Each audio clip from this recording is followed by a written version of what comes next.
വടകൾ, ഉള്ളിവട, bonda. Hello guys, day 3 start ചെയ്തിരിക്കുകയാണ്. രാവിലെ തന്നെ ഒരു ചായ കുടിക്കാൻ വേണ്ടിയിട്ട് ഇറങ്ങിയതാണ്.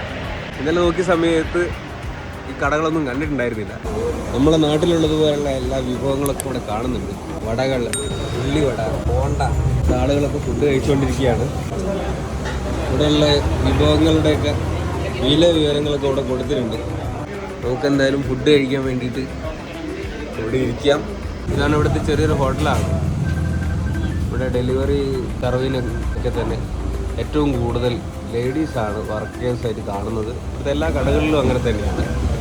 നമ്മളുടെ പൂരി ചായ എത്തിയിരിക്കുകയാണ്.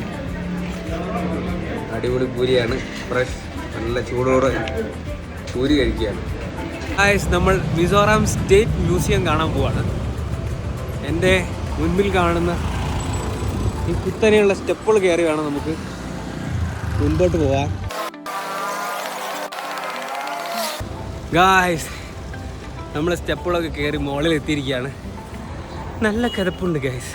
എനിക്ക് ബസ്സാണ് ഗായ്സ്. ഈ ബസ്സിലെ കണ്ടക്ടറാണ് ഈ നിൽക്കുന്നത്. ഏറ്റവും കൂടുതൽ റോഡിൽ കാണുന്നത് ടാക്സികളാണ്, ബൈക്ക് ടാക്സികൾ. വളരെ അഫോർഡബിൾ ആയിട്ടുള്ള റേറ്റിലാണ് ബൈക്ക് ടാക്സികൾ. ഈ നാട് മൊത്തം കുന്നുകളാണ്, നിരപ്പായിട്ടുള്ള ഒരു വഴിയും ഇവിടെ ഇല്ല. എക്സസൈസ് ചെയ്ത് കുറച്ച് മെലിയണം എന്നൊക്കെ ആഗ്രഹിക്കുകയാണെങ്കിൽ 2 ദിവസം മിസോറാമിൽ വന്നാൽ മതി എന്നാണ് എനിക്ക് തോന്നുന്നത്. നടന്ന് വന്നപ്പോൾ ഒരു വലിയ വ്യൂ ഓൾറെഡി നമുക്ക് കിട്ടിയതാണ്. പക്ഷെ നടന്നു വന്നപ്പോൾ ഒരു പ്രത്യേക ഫീൽ ഗായ്സ്. ഇത്രയും വലിയ ബിൽഡിങ്ങുകളെല്ലാം തന്നെ ഹിൽ ടോപ്പിലാണ്. ആക്ച്വലി നമ്മളതിനും മുകളിലായതുകൊണ്ട് നമുക്ക് താഴെയായി തോന്നുന്നുണ്ടെങ്കിലും താഴെ കാണുന്നതും മലയുടെ മുകളിൽ തന്നെയാണ്. ആക്ച്വലി മറ്റേതെങ്കിലും ഒരു രാജ്യത്ത് പോയതുപോലുള്ള ഒരു ഫീലാണ്.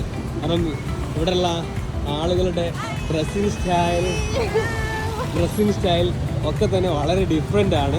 ഈ ബിൽഡിങ്ങുകളൊക്കെ ഇവിടെ നിൽക്കുന്നത് കാണുമ്പോൾ നോക്കുന്ന നമ്മൾക്ക് പേടിയുണ്ടാവുമെന്ന് വിചാരിച്ചു.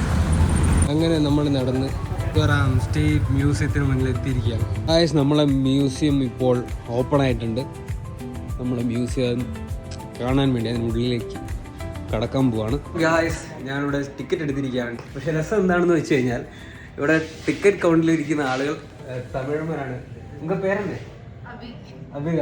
അവരുടെ ശ്രീവർഷിനി. രണ്ടുപേരും തമിഴ്നാടാണ്, പോണ്ടിച്ചേരി. അപ്പോൾ അതൊരു ഭയങ്കര സന്തോഷം. നമ്മൾ ഇത്രയും ദൂരം വരുന്ന സമയത്ത് നമ്മളെ നാട്ടിൽ അടുത്തുള്ള ഒരാളെ കാണുമ്പോൾ നമുക്കൊരു വല്ലാതെ സന്തോഷം.